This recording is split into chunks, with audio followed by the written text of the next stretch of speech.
Hey everyone, it's Noah Mean here back again for the Arc of Truth, and it's currently 5:46 p.m. It's the 18th of May, 2017.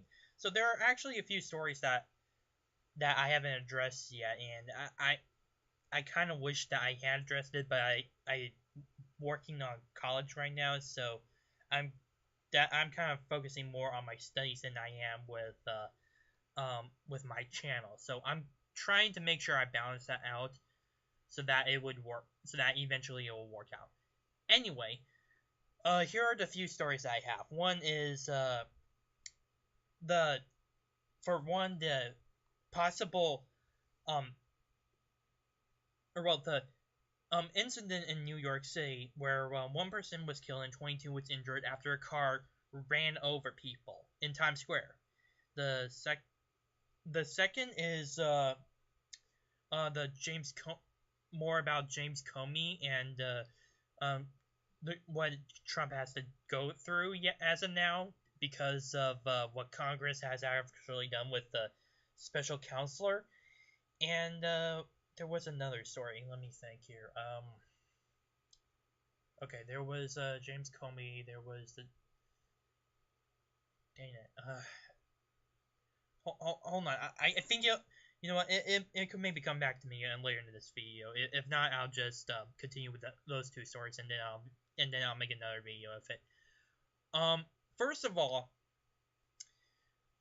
when I heard this a few days ago, it just what I thought may have been similar to like the terrorist attack that may have happened in Nice. So I kind of suspected as much that Islamic terrorists would be behind this. But as more sources have actually come out, or well, an investigation has been covering, it may have actually been from a robbery. That actually makes a big difference because, well, it kind of it now not only shifts towards it shifts away not only from terrorism, but it shifts towards the fact that we have this problem of high stakes crime, and none of that is more apparent in New York City. I mean, this guy, whoever he was, I don't think they've released his name yet, but if saying this is true, he's not only being committed for robbery, he's being committed for manslaughter, for murder, and for reckless driving. Basically, four charges. At least I could come up with at the top of my head right now. If this doesn't prove that we need to focus on crime, I don't know what will. To be seriously, I don't know what will. There's ever since I think the early 2010s, there's been a huge rise in crime, and this has been very apparent in many cities like New York, Los Angeles, and so many other stuff. And I think now it should be addressed.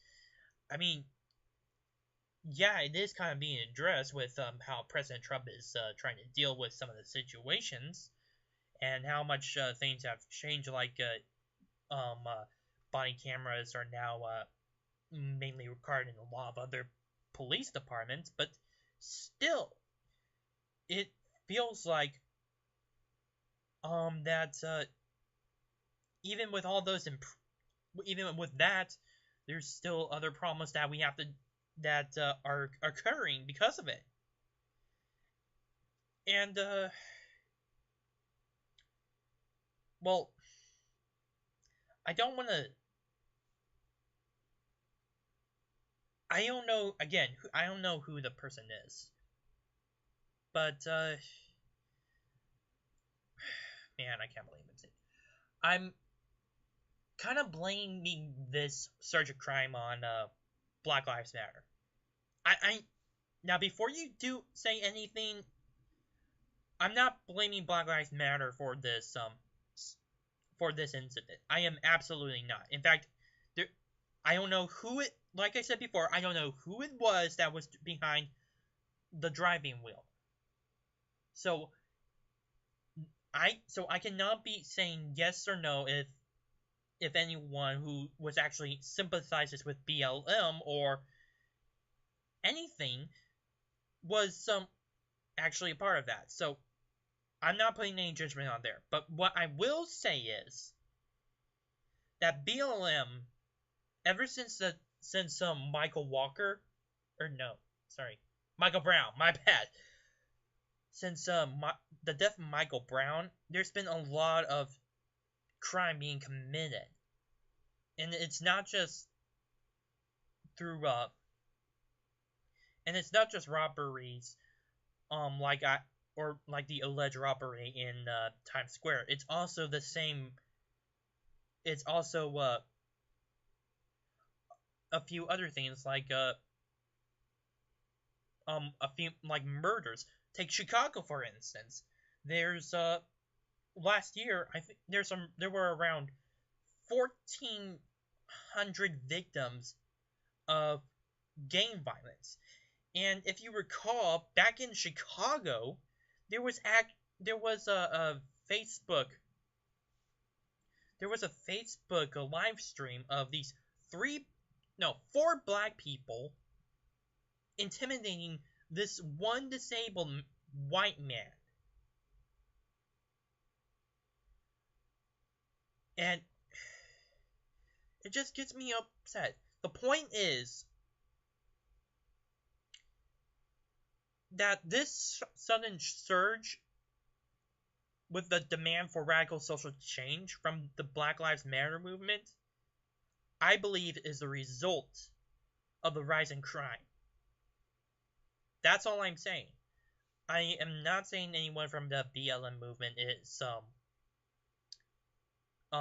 is responsible for this crime that I told about. So until we have further information, I'm just gonna leave it from there.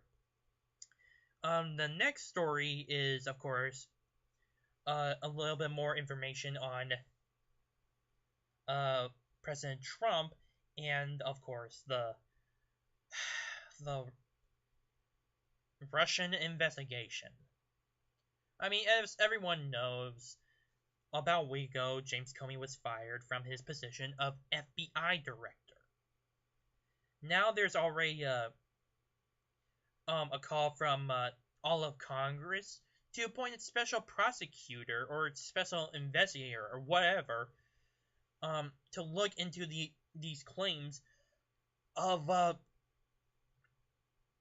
Russian interference in the Trump campaign during the election. Now, the guy who was appointed to this was named Mueller. I don't really have his full name at the top of my head. Wait a minute, let me just see here for a second.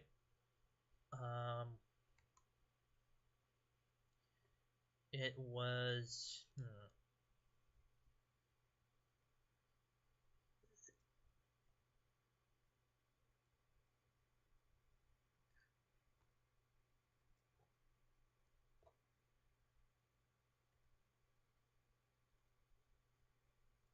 It doesn't matter. It doesn't matter. All I know, his last name is Mueller, and he's been commissioned by Congress, and this has received bipartisan praise. Just today, as you know, President Trump met with the Colombian president, and during the joint conference, he was given this question about what if he told James Comey to end the investigation with Flynn, who, as you already know, was the former national security advisor for about a month or two before he resigned. So, but his answer was no, next question please. That in those exact words. That shows how much Trump is sticking with this point that he did not do anything to obstruct justice or to show to show that he was interfering, or well, he was with the Russians and interfering with the election. And at the same time, you can obviously hear the irritation and annoyance he has about the same allegation over and over again. I mean, come on. I have seen a newspaper where just prior to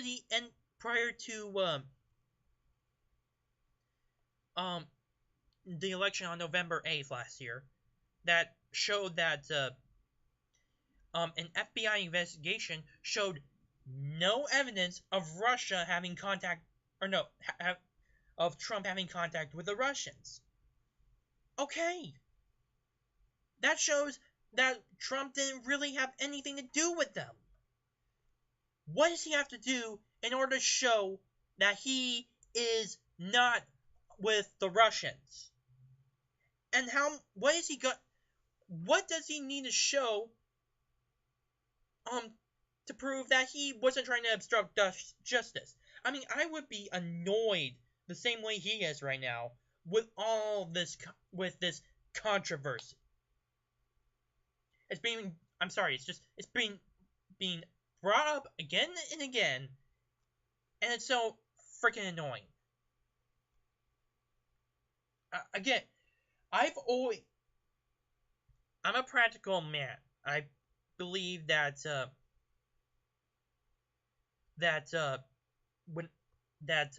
when I'm given something, or like a hypothesis, or an allegation of something, I demand proof if a person is right or wrong, or if he can prove such an argument. They're not really doing that right here. That's what pisses me off. There has been for 6 months no evidence of Trump doing anything wrong, as far as I know. Again, I could be wrong, and he may have just hid it deep, but I completely doubt it. Like I said before in my last video, I think it's a way for him to discredit the media and to discredit the Democratic Party in general. But yeah, Mueller has been appointed as the special consultant with this investigation. Oh, and I just heard from Fox News as well that Joe Lieberman, who, if you do not know, is independent senator, I think it was from Vermont a while ago. He is being considered as a front runner to the FBI position that Comey had. Hearing from this, it's likely to receive unilateral bipartisan praise, and will probably have Joe Lieberman put into that position if the rumors are true. But again, it could be wrong, and it could be a different person entirely, kind of like how Trump has been doing something like that when during the election, we didn't know who his vice presidential candidate was until it was Mike Pence. Now, on to the third story, and I managed to figure this out now. 2 days ago, in Washington, D.C., there was a protest against the Turkish President Erdogan. I think that's how you pronounce it. If I'm actually butchering the name, please let me know. But anyway, dang it, sorry, I'm losing sensitivity with my foot. I'm actually in a cross position. But anyway, there was some footage that showed that there was some violence that was committed, and let's be clear here.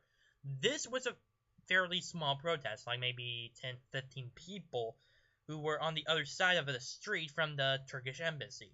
They were protesting President Erdogan and his policies, which I agree are complete crap and are bringing Turkey closer to dictatorship.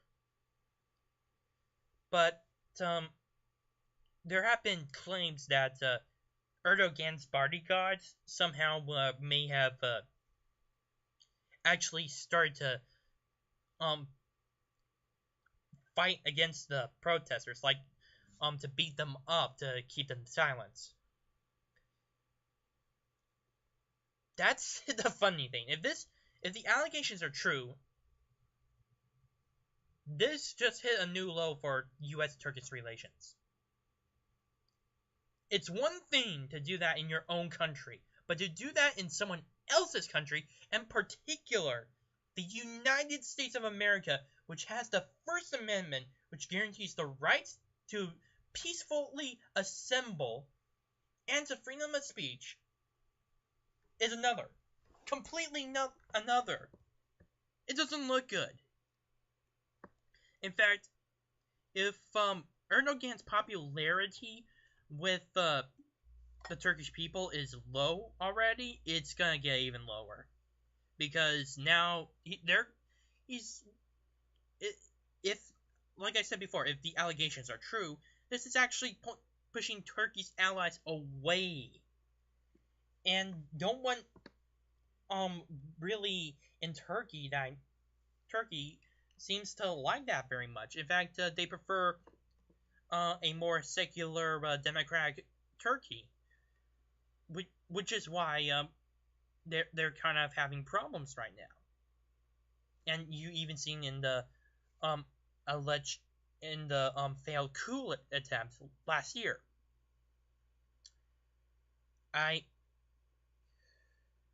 Oh man, I've said a lot.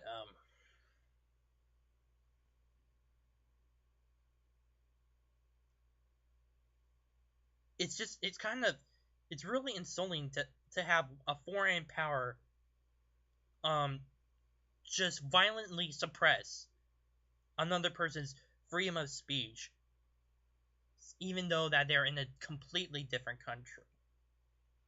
It's just not right. And I really hope that something good would come out of this, like maybe President Erdogan gets booted out from office or something. I don't know. I'm kind of daydreaming here, but I don't know. It could happen. And also,